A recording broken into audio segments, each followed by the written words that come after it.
Estamos iniciando mais um Pampa Debates, presença do Dr. Miguel Bandeira Pereira, do nosso presidente da Assembleia, que nos dá a honra da sua presença aqui, deputado Edson Brum. Prazer em tê-lo aqui, deputado. Prazer todo nosso. Fica mais seguido aqui, né? Quer dizer, para o Mário Pertec, para ele trazer mais.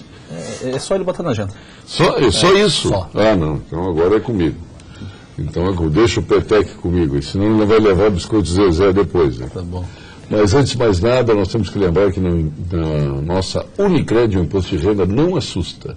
Até porque os cooperados podem receber e antecipar a restituição ou financiar o pagamento com as melhores condições.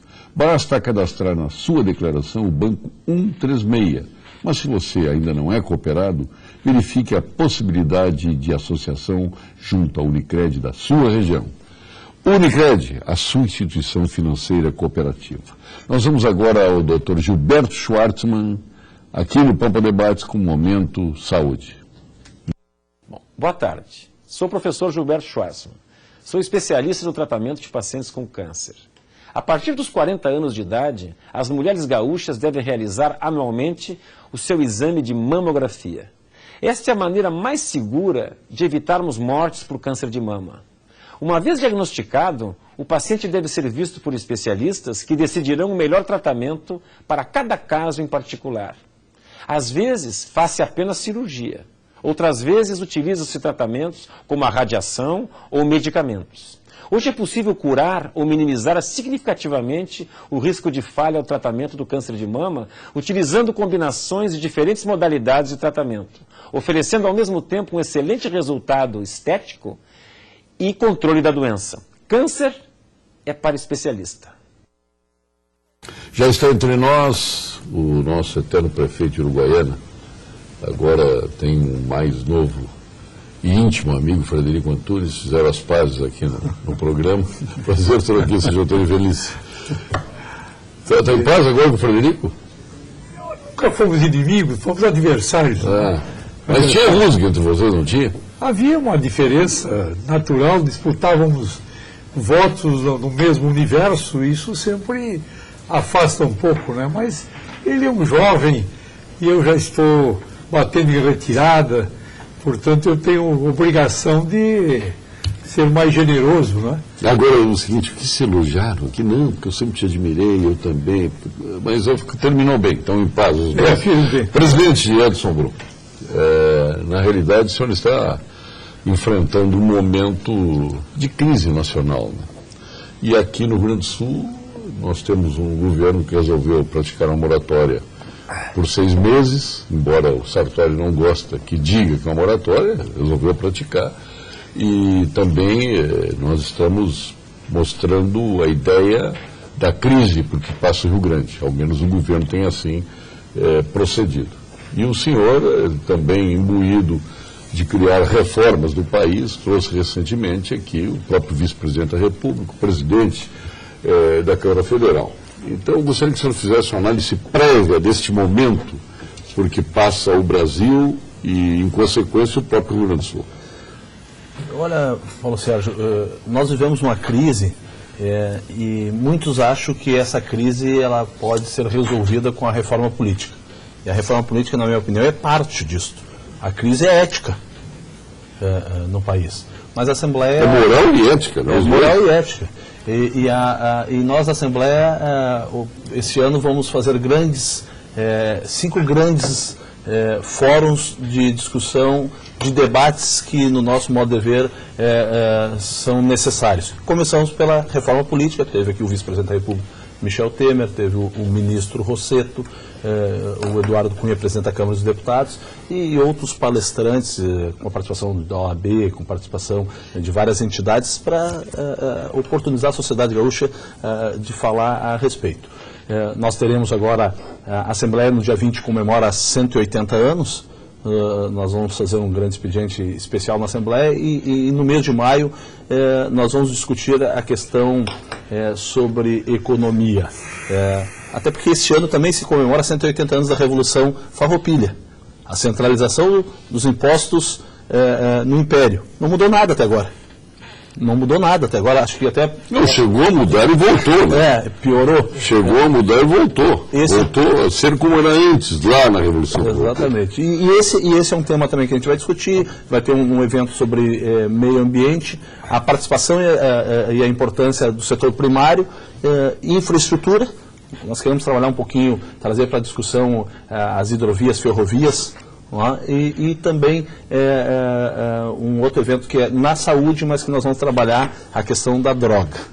Então são 5 grandes eventos que a Assembleia vai promover e oportunizar a sociedade gaúcha de se manifestar e, a partir daí, auxiliar na busca de algum resultado, de algum caminho que possa melhorar a prestação de serviço, especialmente aqui do Rio Grande do Sul.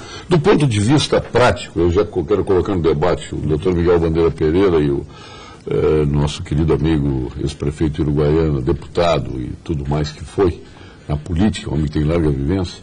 O que poderia o Parlamento gaúcho ajudar a fazer, afora aprovar leis que venham do Palácio Piratini, né, para superar este momento de crise? Existe alguma coisa que se possa fazer em termos de Assembleia Legislativa? Não muito. Além de acompanhar essa questão de procurar fazer economia e a Assembleia, nos últimos 10 anos, é o poder que diminuiu a sua despesa. Só para você ter uma ideia, há 10 anos atrás, a Assembleia custava para a sociedade gaúcha 12 dias de arrecadação do ICMS. Hoje custa 6, exatamente a metade. Então, e o Judiciário custa quanto? Eu não tenho esse dado especificamente do Judiciário, até porque a gente tem levantado algumas coisas na Assembleia, em relação da própria Assembleia. Tem algumas curiosidades, as pessoas gostam muito de discutir o que eu chamo de perfumaria. A diária do deputado, o subsídio, a diária do servidor da casa, e nós temos que discutir o todo. A própria questão das diárias. Há pouco ainda saí de uma reunião, junto com o pessoal de marketing, de comunicação da Assembleia.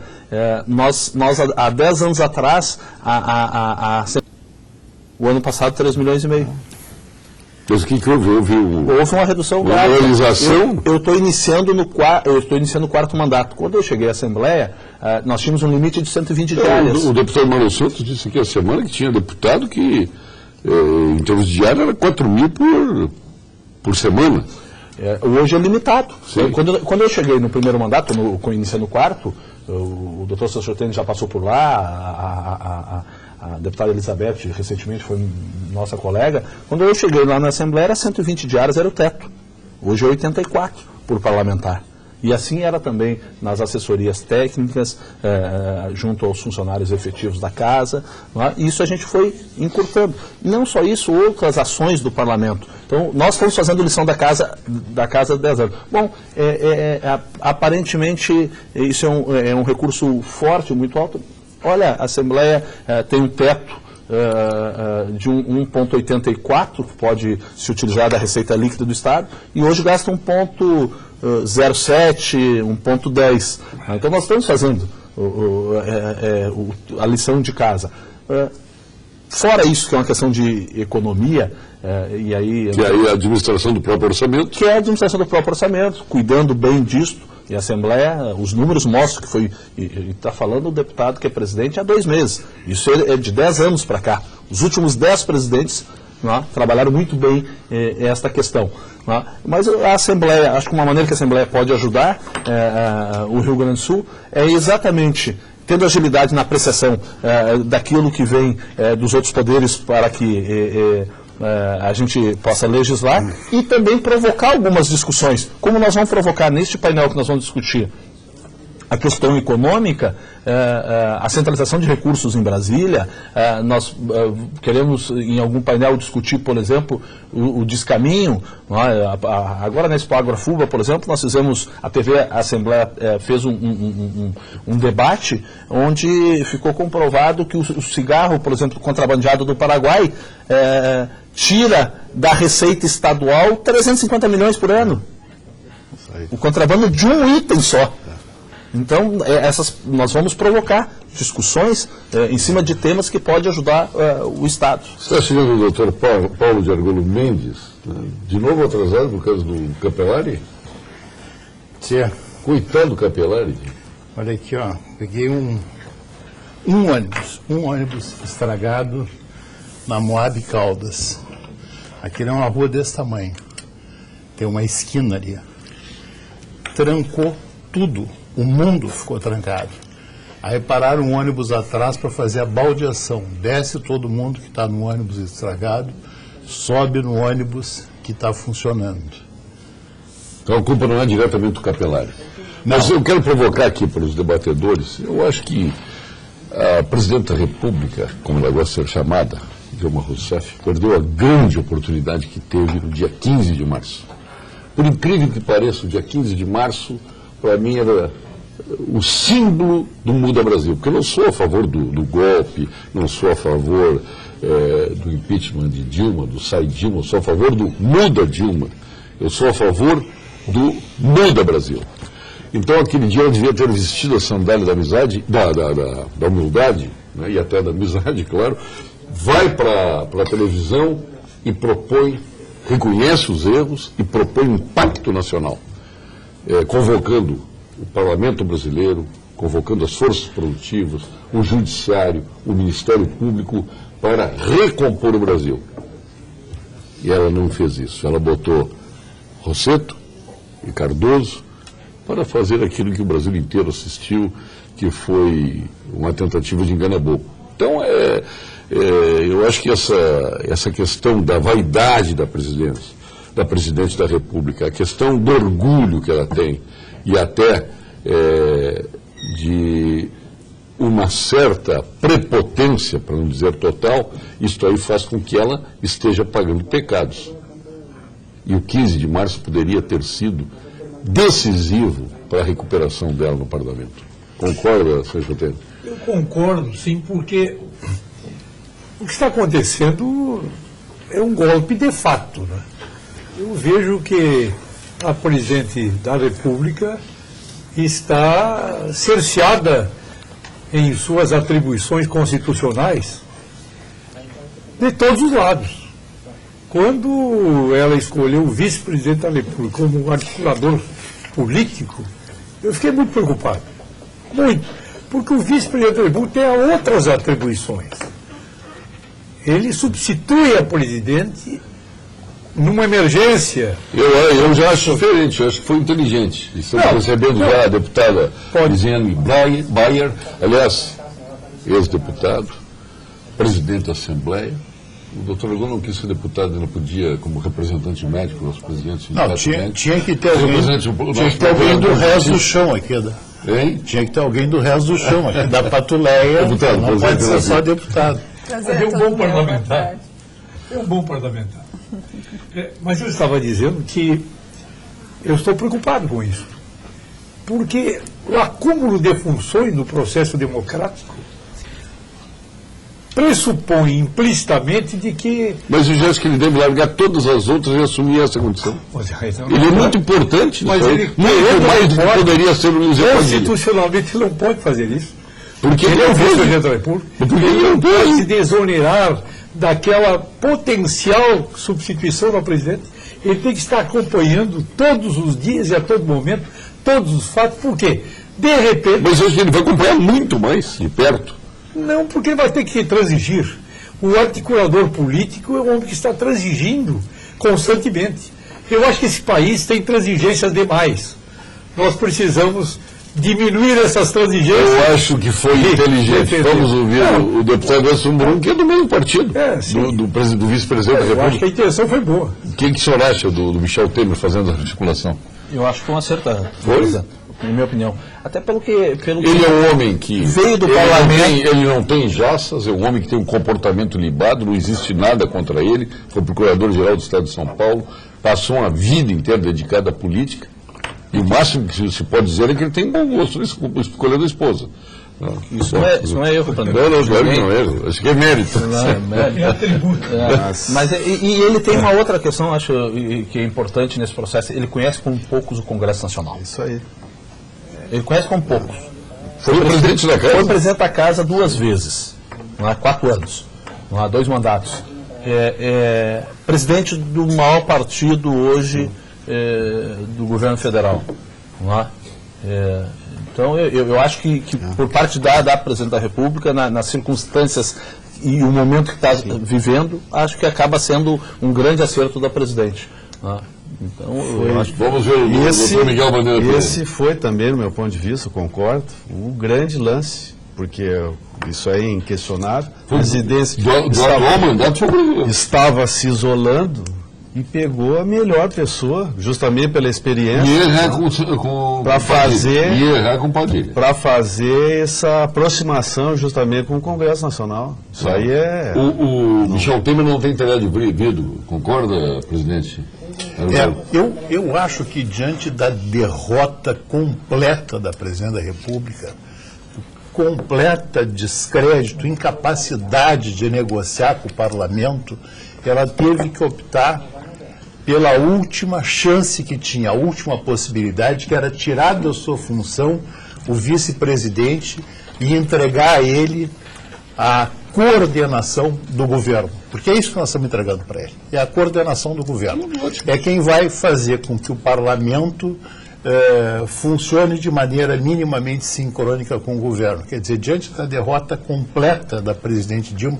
Aliás, que vergonha é isso que fizeram? Como é o nome do ministro, que era ministro das Relações Institucionais? Pepe Vargas. Que atrapalhada, que coisa, que desconsideração com o ministro, de ficar sabendo que foi demitido pela televisão. Ele sabia, estava todo mundo noticiando, isso ele já sabia. Eu vou dizer que não sabia. Mas não é por ti que ele tem que saber, tu sabia. Ele sabia por ela, ele sabia por ela. Ele sabia por ela. Sendo uma coisa oficial. Depois ele anuncia que vai ser ministro. Aí, no meio da entrevista, ele volta, recebe um telefonema, desanuncia que vai ser ministro, depois de noite o Palácio diz de novo que ele vai ser ministro.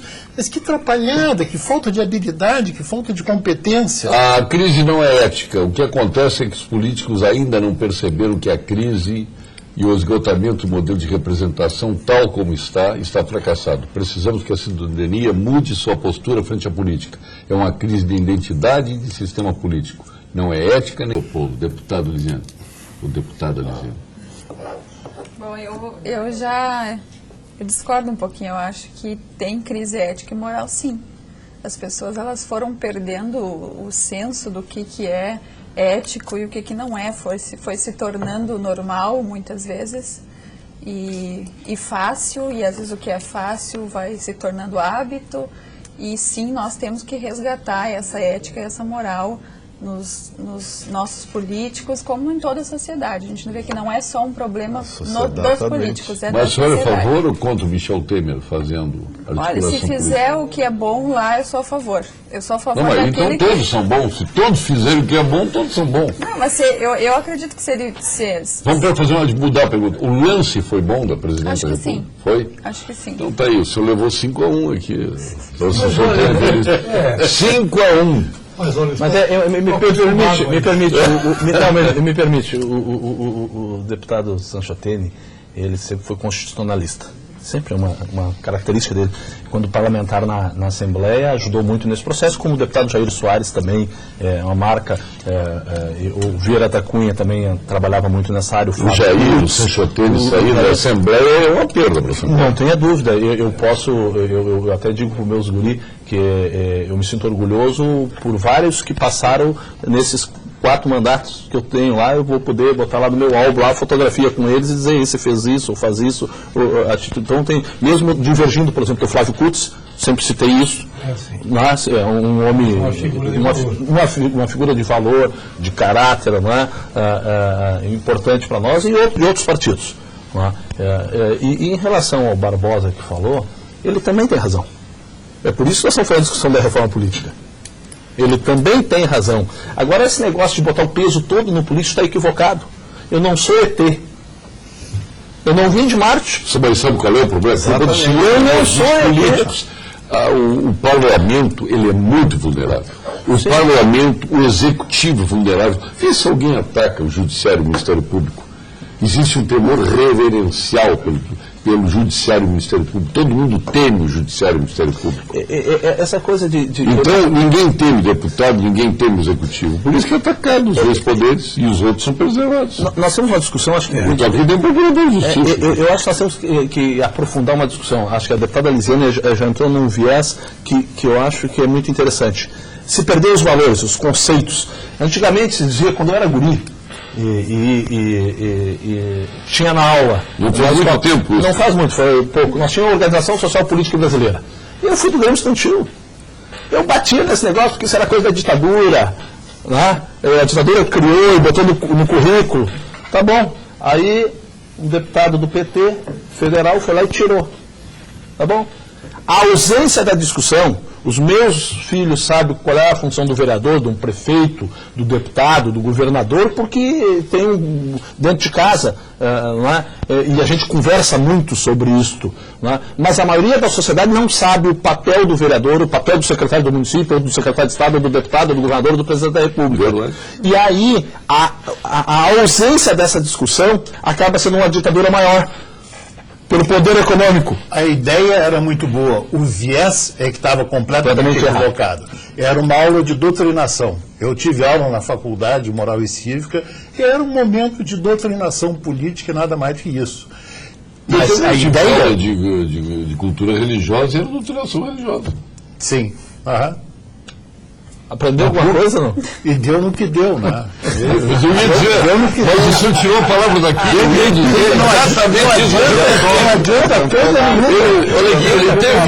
ele teve organização social, ele teve o SPB e também não aprendeu esse esquerdista recuperado. A direita recuperou, doutor Argolo. Quero saber o que vocês acharam dos ratos no parlamento hoje. Eu não sei se quando eu cheguei tinham discutido não, isso. Ainda não íamos entrar nesse tema.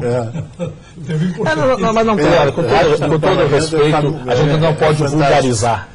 Mas se me permite, meu diretor e comandante dessa mesa... Não tem comandante, eu sou debatedor aqui. Não, mas é quem orienta para o bem do programa. E para o mal também.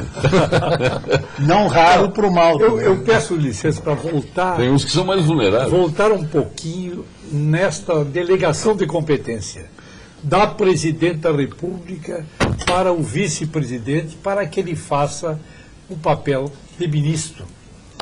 Eu acho que sempre o vice-presidente da República, sendo do governo, eleito com a Presidente da República, ele deve ajudar nessas relações. Não, ajudar é outra coisa. Uma coisa é ter a responsabilidade de fazer, outra coisa é ajudar. Isso inibe, tendo um ministro para fazer isso, inibe ele a fazer.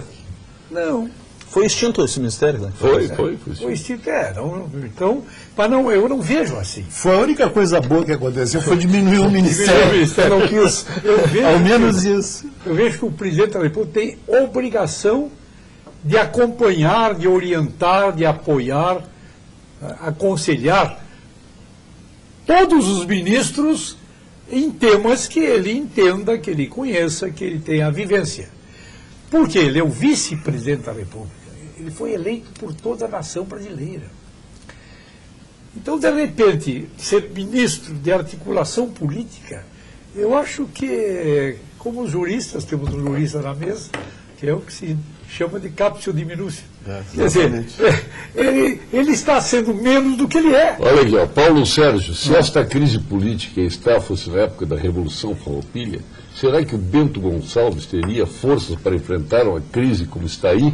Eu não vou perguntar isso para o doutor Argolo, que ele vai dizer que não viveu nessa época e não sabe. Era aí que eu queria chegar. Ele não estudou SPB direito. E até tentando fazer uma síntese, porque ninguém discute que nós estamos vivendo um momento que o país... Mas responde isso aqui, o Bento Gonçalves toparia enfrentar essa crise? Mas aproveitando o Bento nosso Gonçalves, Bento aqui topou. O nosso presidente da Assembleia tocou num ponto fundamental. O que esse senhor me está calmo? Nós estamos, Paulo Sérgio, arraigado. O cargo me obriga. Ninguém discute isso. O Bento Gonçalves, se fosse ressuscitado, estaria aqui também batendo em algo, né? Nós estamos aí à deriva, preocupado com isso e aquilo, mas ninguém aguenta mais a questão tributária do país. Quer dizer, não se encontra uma única pessoa que defenda o sistema E vai ano, e vai ano, e vai ano, e não se enfrenta isso. Quer dizer, desde o assalariado até o empresário, e alguma coisa tem que ser feita. Nós temos que pensar alguma solução. Se o sistema nacional... Eu fico feliz com essa sua colocação, não pela necessidade da colocação, eu fico feliz porque está no caminho que nós estamos trabalhando na Assembleia. Exatamente. Fizemos o primeiro fórum da reforma política, vamos fazer o segundo agora, tratando exatamente dessa questão. E eu acho que nós temos que buscar, e aí me permite, buscar alternativas antes de pensar em qualquer coisa que aumente a questão tributária. Sim. A taxação. Eu sou um parlamentar, estou no início de 4º mandato, eu nunca votei aumento de impostos e nunca votei criação de taxas. É posição, é conceito. Parabéns. Nunca, estou no 4º mandato. Parabéns. Então nós temos que buscar todas as alternativas, vencer todas as alternativas. Como o Judiciário pode nos ajudar? Como o Judiciário pode nos ajudar para botar dinheiro no caixa do Executivo?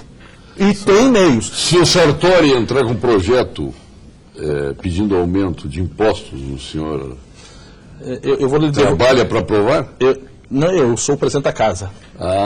Mas eu sabia que ele... Não, na hora da posição eu vou ter minha posição, eu nunca fiquei isso no muro. Só que eu também agora vou me usar do fato, levando a mesma coisa da justiça. O senhor já viu o juiz sentenciar antes do tempo? Então, na hora certa, eu me manifesto. Na hora certa, eu digo, eu voto. Esse debate está no governo, mas alguns dizem que não era governo na órbita federal. Agora recebe mais o encargo de organizador político, arcando com desgaste natural e percebendo eventual bônus. O que acha o deputado Jorge Lisboa Goelzer, lá de Erechim? Um abraço para o Jorge e dizer para ele que só tem dois partidos no Rio Grande do Sul que nós estamos no governo. Só 2. PSDB e DEM. Ou estavam ou estão, todos os outros. E o PSOL. E o PSOL. E o PSTU. Mas não tem, que a gente não lembra porque não tem representação na Assembleia, por isso que O sintoma funcional do país é de desonestidade, comandada com prioridade por algumas esferas dos poderes. Milton Muraro, advogado de São Leopoldo. Deputada, dizia, ela vai se adaptar o embate aqui no programa. Lá vai, eu sou mais quietinha mesmo. Não, mas não precisa ser quietinha, tem que mas falar. a gente tem visto isso mesmo. Qual é? Desonestidade em algumas esferas dos poderes. Não é só nas esferas dos poderes, né? É aquilo que eu tinha falado antes, né? A nossa sociedade por completo foi perdendo esses... Está doente. A gente está doente, né? A partir da família, a partir do seio da sociedade, né? Hoje em dia as pessoas vendem a sua honestidade por pouca coisa, a gente tem percebido isso e é um reflexo, né, de uma coisa na outra. Temos que sim eleger pessoas que tenham princípios, isso que foi até dos motivos pelos quais eu parei de observar de fora e resolvi, vamos entrar nessa para a gente ver o que acontece, né? Paulo Sérgio, gostaria que o nosso eterno presidente do sindicato, por que eterno?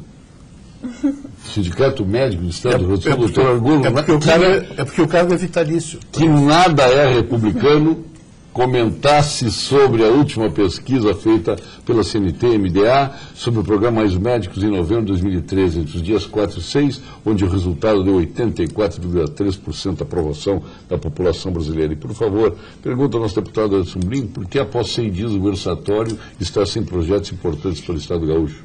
Abraço, parabéns pelo programa, Carlos Pauletti.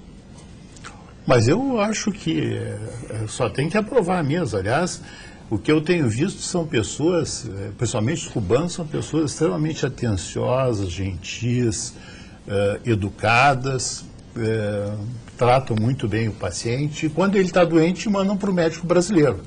Mas sempre conversam bastante, são muito gentis e atenciosos.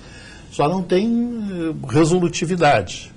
Agora, tem outras coisas que são interessantes. Os prefeitos do tribunal estão insatisfeitos. Não, todo mundo está feliz. Claro. Todo mundo está feliz. Até aconteceu uma coisa interessante que o Tribunal de Contas apresentou. E o Tribunal de Contas apresentou agora, faz 3 semanas. 49% dos municípios que receberam médicos do programa Mais Médicos, quase metade, 49%, não aumentaram o número de médicos. Não é um programa Mais Médicos, é um programa Troca Médicos. Eles demitiram os médicos brasileiros para botar os cubanos. 49%. 49%. Mas Por que será isso, doutor? mandaram 10 vezes mais cubanos para São Paulo do que para o Acre, ou para o Maranhão, ou para o Piauí. São Paulo tem 10 vezes mais habitantes? Eles não mandaram para onde havia carência de médicos, mandaram para onde havia votos. Então, eu acho que é um programa completamente vitorioso. É um programa que veio para conseguir... em São Paulo, então? Não, eu acho que ela botou em São Paulo porque sabia que estava perdendo muito feio. Era ali que ela precisava botar os médicos. Então, eu acho que é um programa absolutamente vitorioso.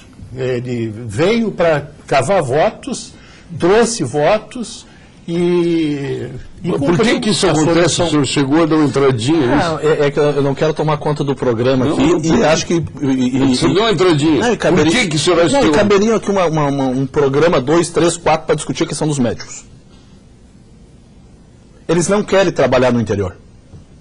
A proposta R$30 mil, amanhã eu trago 10 prefeituras que têm proposta de R$30 mil, eles não querem ir para lá, para o interior. E não é interior, eu estou falando aqui subindo antes de Soledade, Santa Maria do Herval. Não, ali é São José do Herval. Santa Maria do Herval é no outro lado, na Alta Serra aqui.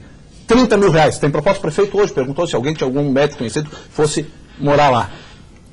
E aí a opção do médico pegou os médicos cubanos. Eu não estou entrando no mérito do atendimento, porque não é minha área e não vou me atrever a fazer isso. Que acho, como disse o doutor Argolo, acho que muitas vezes foram psicólogos. Né? Deputado, me apresente um prefeito que tem um concurso público de R$5 mil, não é de 30. Isso é contrato emergencial, que tem validade por um ano, que pode ser renovado por um ano, e a única certeza que tem um médico que for para o interior, se um filho meu perguntar, quer um emprego de 30 mil, eu digo, não vai. Não vai, porque a única certeza que tu tem é que daqui a 2 anos tu está na rua, desempregado, voltando para Porto Alegre, procurando um emprego. Porque é contrato emergencial com duração de 2 anos. Mas o senhor sabe que se ele for um médico, ele fica a vida toda lá. O que precisa, me digo, fica. O que precisa, prefeito ainda, o que precisa é uma carreira estadual de médico como a carreira de promotor ou de juiz. Juiz não vai para onde quer, vai para onde manda. O secretário Gabardo já está tentando construir. E que nós estamos fazendo em parceria numa comissão paritária com o governo do Estado, e estamos construindo isso. Vamos aqui, essa é uma solução para o Tribunal de Contas. Essa é uma solução definitiva. Uruguaiana por falta de médicos. É verdade. Mas eu acho que eu vou levar 5-1 de novo. Porque vou surpreender.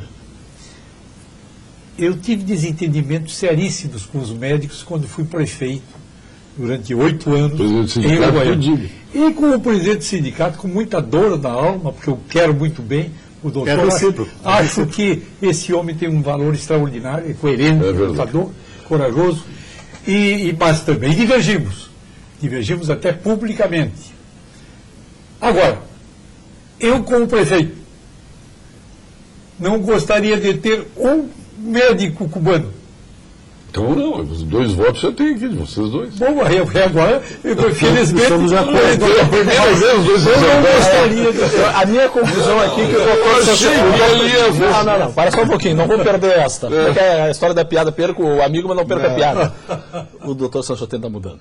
Fez as pazes com o Frederico. O Frederico está concordando. Morrendo de amores com o Frederico. É verdade. Só amadurecendo aos 80 anos.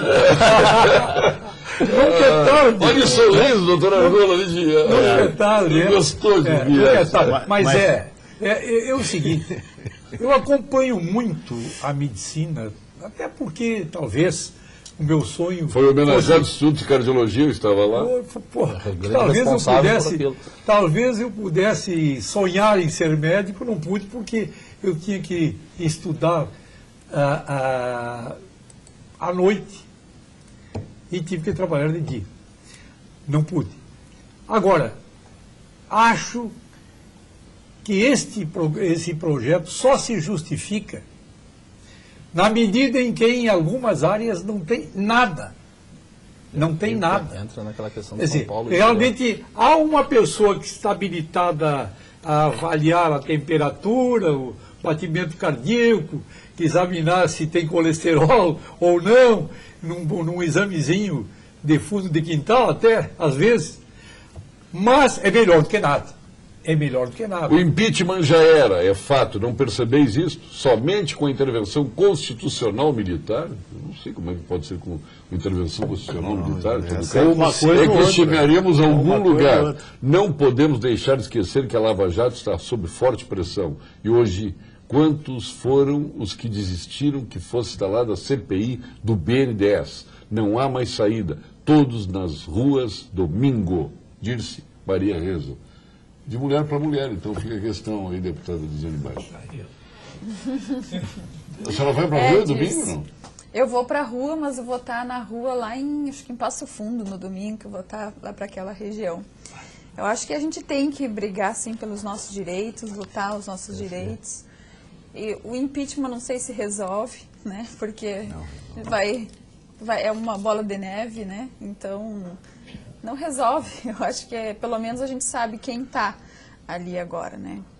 Eu acho que a gente tem que lutar, sim, se tem que fazer investigação, CPI, vamos para cima, vamos fuçar, botar para fora o que está errado, mostrar para o povo o que está errado. E até foi uma das coisas que a gente um dia conversou com o governador, com os secretários, de, bom, se a situação está assim, vamos mostrar para o povo a situação que está. Acho que as pessoas merecem saber. Eu estou vindo de fora do governo e fui população, fui o povo muito tempo, né, toda a minha vida. E às vezes a gente falta ter esse entendimento. Eu sou uma mãe, sou uma dona de casa que estou deputada. E de repente, enquanto eu lá do outro lado da televisão, eu não entendia bolufas e nada do que estavam falando, de déficit, disso, daquilo. Eu acho que a gente tem que passar as informações para as pessoas entenderem e saberem a situação real que está o nosso país, o nosso estado, para que as pessoas realmente que se forem para a rua, vão sabendo o que estão fazendo, para não aparecer, por exemplo, cartazes, às vezes como esse, pedindo ditadura militar. Antes que o deputado pediu a palavra. Eu só queria responder que teve um cidadão que falou 100 dias do governo Sartori, 100 dias sem projetos. Acho que demonstra primeiro que tem um cacuete aí de oposição, que é uma coisa que o PT sabe fazer muito bem, né? Eu sempre brinco, e hoje eu brinquei com parlamentares do PT, pela intimidade, que o PT é mais ou menos que nem cachorrinho quando acua para a roda do carro, né? Aí quando para o carro, vão fazer bem a oposição. Então eles estão marcando e querendo pautar os 100 dias. Né? Eu prefiro, por exemplo, 100 dias do Sartori do que 4 anos de um projeto que aprofundou a crise do estado do Rio Grande do Sul, endividando em mais de 12 bilhões em 4 anos. Não é? E as pessoas não compreenderam, alguns ainda não compreenderam, especialmente aqueles que saíram do governo, que o Sartori ele tem um outro time. Uhum. Ele tem um outro estilo. Ele não é pautado, por exemplo, por alguns setores da imprensa. Ele não se deixa pautar. A imprensa não pauta ninguém. Não, mas a imprensa é pautada pela... Mas tem setores, tem algumas pessoas da imprensa que se acham no direito de querer pautar e ele não dá bola para isso. Mas não pode generalizar, não é imprensa. Não, por isso que eu disse determinadas pessoas. De setores da imprensa. O presidente do sindicato médico é um bairro, nem vou usar a expressão aqui, fala o que interessa, os interesses da direita. Da direita. Quem está falando em voto, porque vocês estiveram no poder por décadas e não fizeram nada, nunca foram para o interior. Sabe o que é isso? E não vou repetir o nome aqui, mas o Luiz Carlos Girão Danda está dizendo isso. Finalmente o Luiz Carlos diz alguma coisa interessante aí. Tu vive dizendo que eu sou de esquerda, que não sei o quê. O médico mais, tarará. Bom, agora veio o Luiz Carlos botar os pontos nos is, dizer que as coisas não são bem assim. Estávamos falando em saúde. Bom, antes disso, né, falamos sobre 100 dias de governo. Eu acho que se o Sartori não tivesse feito nada nesses 100 dias e não tivesse prejudicado o Estado, já teria feito mais do que o governo passado. Só não prejudicar já é melhor do que foram os 100 primeiros dias do governo Tarso. Concordo plenamente. O governador Sartori é um homem extremamente equilibrado e enfrenta uma situação desesperadora. Nós somos deputados constituintes juntos, fomos secretários de Estado juntos e fomos prefeitos, ele em Caxias, em Uruguaiana, e nós tínhamos afinidades ideológicas, não muito, mas sempre consultávamos o que estava acontecendo no outro município. Agora, vai chegar um dado momento que o governador Sartori vai ter que fazer aquilo que ele não quer. Porque ele está sendo mais do que equilibrado, está sendo generoso com o seu antecessor. Ele vai ter que começar a contar a verdade que recebeu para defender o seu governo. Não, mas ele está contando. Os seus eleitores, muito modestamente, muito moderadamente. Por exemplo, o governador Sartori tem que fazer com urgência, no meu entender, e eu digo isso com o maior respeito, porque eu tenho apreço por ele, uma auditoria da dívida. Por que ele não fez aí na auditoria da dívida? Porque ele não quer magoar o governo federal, com o qual ele está precisando interagir para enfrentar pleitos extraordinários, difíceis do Rio Grande do Sul. Agora ele vai ter que fazer auditoria da dívida. Eu tenho certeza. Eu tenho 54 anos de economista. Eu lecionei 36 anos na URGS. Economia e Sociologia. E posso garantir, esta dívida tem defeitos. Se houver uma auditoria corajosa, firme, determinada, vai encontrar falhas nessa dívida. E nós estamos pagando o que não devemos. Eu não tenho dúvida nenhuma disso. E eu acho que vai chegar um dado momento que o governador Sartori, que é um homem de bem, e ele é muito mais corajoso do que pensam os seus adversários, ele vai ter que fazer uma auditoria da dívida. Votamos nos políticos ou nos marqueteiros? Como descobrir, divulgar e apoiar os verdadeiros estadistas? Está perguntando o André aqui. Tu sabe que eu acho que é um assunto bem interessante esse, quando se fala em financiamento público ou privado das campanhas eleitorais, etc. Eu acho que nós tínhamos que, mais do que tudo, deixar de fazer da campanha eleitoral um circo, né? Porque é um troço com musiquinha e canta e mostra o povo distribuindo bandeirinha, não sei o quê, e não diz nada. Eu acho que tinha que restringir o tempo da propaganda eleitoral e restringir, em vez de ser toda essa parafernália de publicidade, tinha que dar a mesa, a câmara e dizer para o sujeito, fala a que vieste, fala sobre o que tu pretende fazer, fala sobre as questões do governo. E não canta musiquinha, inventa slogan, não sei o quê. Acho que a campanha eleitoral seria muito mais barata, muito mais séria e muito mais dirigida ao que realmente interessa à população. E aí, doutor Miguel, o senhor foi do TRE, não? Não.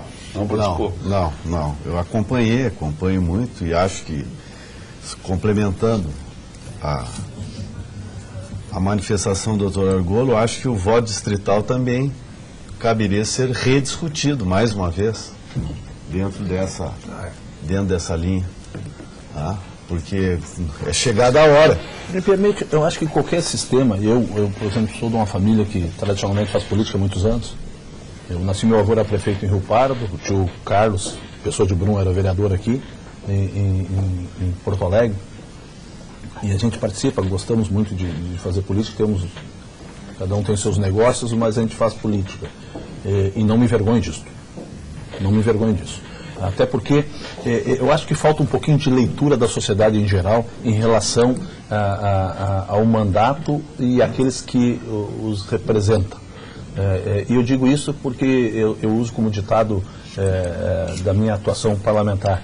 Eu não planto no período eleitoral, eu colho no período eleitoral. Então, a sociedade tinha que observar mais, por exemplo, acompanhar mais de perto o parlamento. Qual é a ação, o que ele faz, o que ele deixa de fazer. Eu acho que a população tem uma imagem completamente equivocada a respeito do que é um deputado, por exemplo.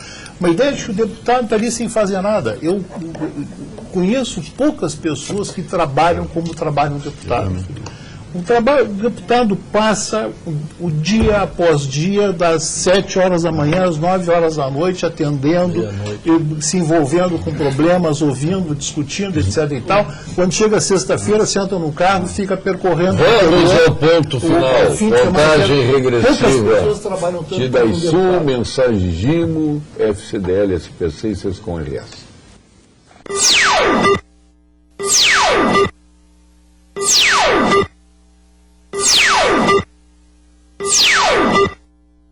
Ponto final. Oferecimento Produtos Gimo, qualidade comprovada. Sescom RS, entidade que representa as empresas de serviços do Rio Grande do Sul. E SPC, a maior rede de recuperação de crédito do Brasil.